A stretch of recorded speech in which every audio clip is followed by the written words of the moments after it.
Just talk about some of the key contributors this weekend. Saw some good stuff from some younger players, which is Yeah, always nice. the thing that really stood out for us is that probably the best match we played all year was the Minnesota match, despite the 2 point loss in the fifth.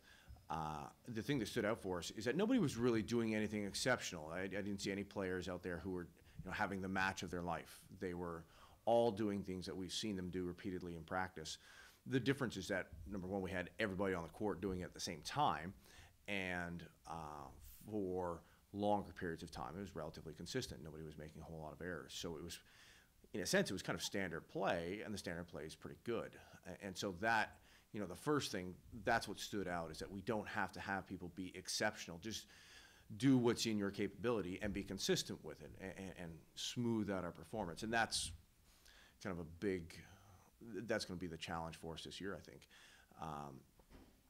Individually, one player that stood out, certainly it was a pleasant surprise.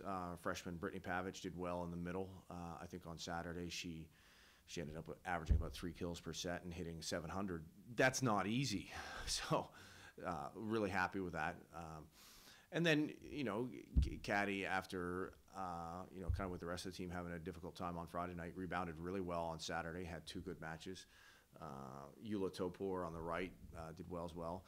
Courtney Castle stepped in at libero for the first time in her career and looked like she'd been playing there her whole life. It was great.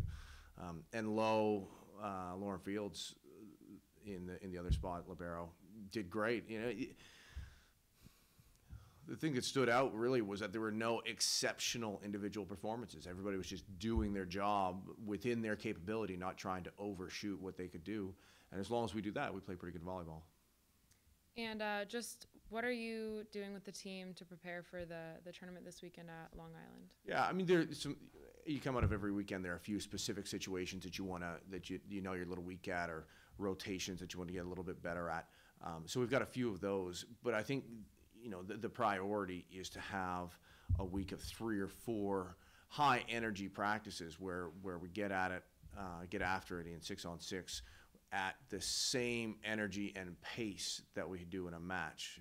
If we want to be able to consistently maintain that level in a 2.5-hour 5-set match, then that level has to be the norm of what we just almost subconsciously expect to play at.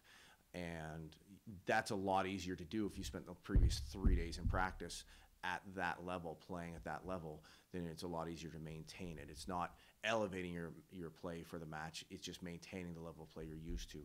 So for us, that's the overwhelming thing going into this week, is we want to get 3 days where when we get into the 6-on-6, we're really at an elevated energy level and intensity level, so that the matches are just a continuation of that.